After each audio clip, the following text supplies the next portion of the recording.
In the serene foothills of the Blue Ridge Mountains, a dedicated wildlife rehabilitator named Daniel Hayes spent his life caring for injured and orphaned animals. But one October morning his world was thrown into chaos, not by a new rescue, but by Sage, his beloved Bobcat companion. Despite Daniel's urgency to manage a hectic schedule at his wildlife sanctuary, Sage was determined to disrupt him at every turn. She relentlessly knocked over his coffee, scattered his papers, and even sabotaged his work on the computer. What Daniel first dismissed as mere misbehavior soon revealed itself as a heartfelt plea. Sage wasn't acting out. She was desperately trying to communicate something monumental, something Daniel had overlooked in his busy life. What was she trying to tell him, and why would her message change Daniel's life forever? Join us on this touching journey of patience, discovery, and the unspoken bonds that bridge the gap between humans and wildlife. What Sage was trying to tell him will truly melt your heart. Before we start, hit the like button and make sure to subscribe if you haven't. And hit that notification bell so that you won't miss any new stories. The morning mist clung to the foothills of the Blue Ridge Mountains like a whispered prayer, and Daniel Hayes knew it was going to be one of those days that tested every ounce of his patience. At 72, with hands gnarled from decades of caring for wounded wildlife, at his sanctuary, he'd learned to read the signs, the way the October light filtered through his kitchen window, the restless energy crackling through the air, and, most telling of all, the way Sage, his rescued Bobcat companion of 8 years, had been acting for the past week. Daniel had always been an early riser, awakening before dawn to begin his rounds of the 40-acre sanctuary he'd built with his own hands after retiring from his career as a park ranger. The Healing Haven Wildlife Sanctuary had become his life's work, a place where injured deer, orphaned raccoons, wounded birds of prey, and countless other creatures found refuge and healing. But this morning, as he tried to review the veterinary reports that had piled up on his desk, Sage seemed determined to make his work impossible. She'd appeared at his office door like a tawny shadow, her golden eyes fixed on him with an intensity that made his skin prickle. Sage was no ordinary pet. Daniel had found her as a 3-week-old kitten, barely alive after her mother had been killed by a car on the winding mountain road. He'd bottle-fed her, nursed her through bouts of illness, and watched her grow into a magnificent 30 pounds predator who somehow still saw him as family. Most days, Sage respected his workspace. She'd curl up on the worn leather chair by the window, watching the world outside with the patient gaze of a creature who understood the rhythms of the sanctuary. But today she was a four-legged hurricane of disruption. Sage, please, Daniel muttered as she leaped onto his desk for the 4th time in an hour, her substantial weight scattering papers and causing his coffee mug to teeter dangerously. I've got 3 new intakes coming this afternoon and I need to. She fixed him with that stare again, and Daniel felt his words die in his throat. There was something different about her lately, something urgent and almost desperate in the way she looked at him. He gently lifted her off the desk, his arthritic hands registering the subtle changes in her body that he'd been too busy to notice before. She seemed fuller, somehow rounder, When he set her on the floor, she didn't retreat to her usual spot. Instead, she began to vocalize. Not her typical chirp or purr, but a low, almost mournful sound that tugged at his heart. She rubbed against his legs with unusual persistence, then walked to the corner of the room where Daniel kept extra blankets and supplies. She looked back at him, made that strange sound again, and began pawing at the blankets. "What's gotten into you, girl?" Daniel asked, pushing his glasses up his nose. He'd been so focused on the sanctuary's needs, the injured, red-tailed hawk that needed surgery, the orphaned bears that would need winter and preparation, the endless paperwork required to maintain their non-profit status, that he'd barely noticed his companions' changing behavior. As the day progressed, Sage's antics escalated. When Daniel tried to prepare medication for the animals in the clinic, she planted herself directly in his path. When he attempted to return phone calls from concerned citizens about injured wildlife, she knocked the phone off its cradle with a deliberate swipe of her paw. Every time he scolded her or tried to redirect her attention, those amber eyes fixed on him with such profound emotion that he felt guilty for his irritation. By afternoon, Daniel's patience was wearing thin. He had a meeting with potential donors who could help fund a new education center, and he desperately needed to prepare his presentation. But Sage seemed determined to sabotage every effort. She'd positioned herself on his laptop keyboard, her warm body making the key stick her weight occasionally, triggering random commands that deleted hours of work. "Sage," he said sharply, his voice carrying more frustration than he'd intended.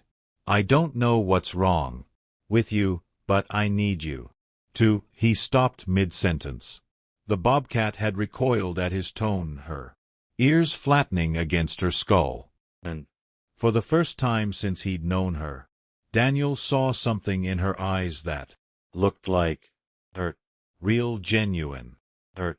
She let out a soft cry, not the demanding yowl she used when she wanted attention, but something heartbreakingly vulnerable.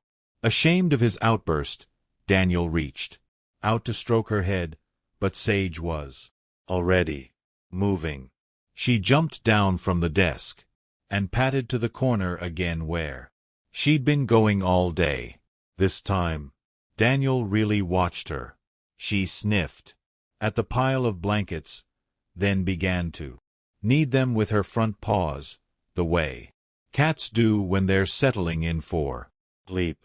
But there was an urgency to her movements, a purposefulness that made Daniel's throat tighten.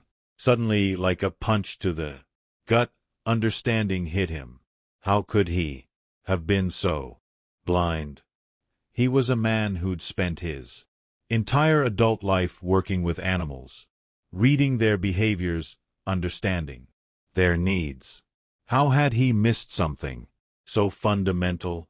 Daniel knelt beside Sage, his knees protesting on the hard floor. With gentle hands, he examined her more carefully than he had in weeks.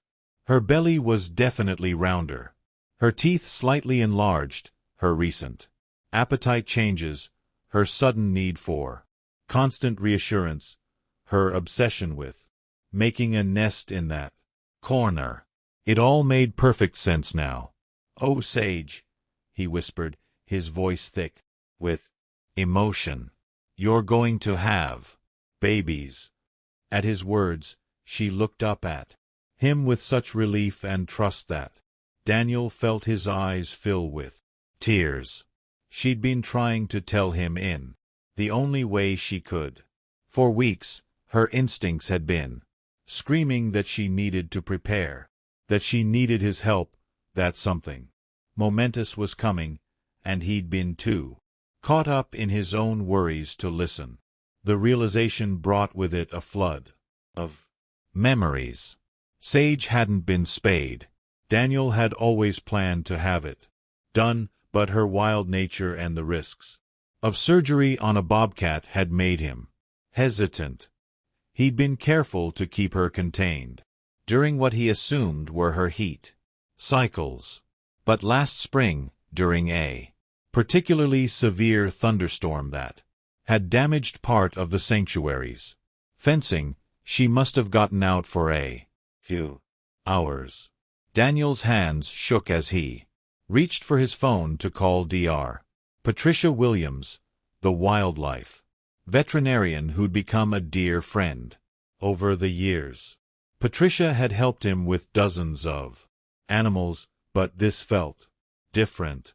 This was Sage, his companion, his shadow, the creature who'd helped him heal after his wife Martha's death 5 years ago. "Pat, it's Daniel," he said when she answered. "I need you to come out to the sanctuary. It's Sage. I think she's pregnant, and I don't know how far along she is." Dr. Williams arrived within an hour. Her kind face creased with concern. She was a small woman in her 60s with silver-streaked hair and hands that could gentle the wildest of creatures. Daniel had watched her save countless animals over the years, but he'd never needed her help for something so personal. "Let's take a look at our girl," she said softly, setting down her equipment bag. The examination confirmed Daniel's suspicions. Sage was indeed pregnant, and by Dr. Williams' estimation she was close to giving birth, probably within the next week. The news should have been joyful, but it also brought complications. Sage had been raised by humans. She'd never learned maternal behaviors from her own mother. There was no way to know if her instincts would be enough to successfully birth and care for cubs. "We'll need to monitor her closely," Dr. Williams explained, her hand resting gently on Sage's head. "Cats typically give birth to 2 for kittens after a gestation of about 62 days. Given her history of human care, she might need assistance during the birth, especially if there are complications." That night, Daniel made a decision. He moved a cot into his office so he could stay close to Sage. She seemed to understand that he finally grasped what she'd been trying to communicate, and her earlier agitation had been replaced by a calm purposefulness. She spent hours arranging the blankets in the corner, turning in circles, testing the softness and positioning everything just.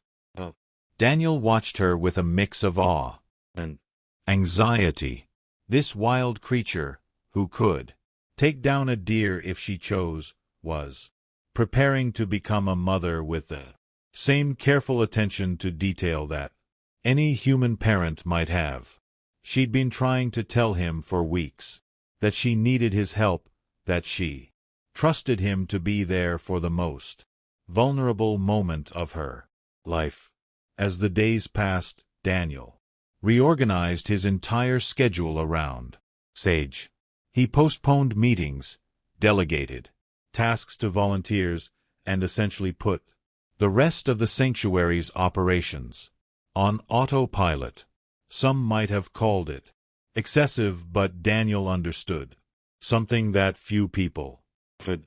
Sage wasn't just an animal he'd rescued. She was family. Dr. Williams visited daily, monitoring Sage's condition and teaching Daniel what to watch for. "First-time mothers can be unpredictable," she explained, "and with Sage's unique upbringing, we might see some behaviors that differ from typical bobcat maternal Instincts. On a Tuesday morning, exactly 9 days after Daniel's revelation, Sage began showing signs that labor was imminent. She became restless, pacing between her nest and Daniel's side, occasionally touching her nose to his hand as if reassuring herself that he was there. Daniel called Dr. Williams. Immediately. "I'm on my way," she assured him. "Remember, most births go smoothly. She knows you're there for her, and that's what matters most." Labor progressed slowly. Sage would settle into her carefully constructed nest, breathe heavily for a while, then get up and pace again. Daniel had delivered baby animals before, but never his own companions. Offspring. The weight of responsibility felt crushing. As the hours passed, Daniel found himself talking to Sage in a constant, soothing voice.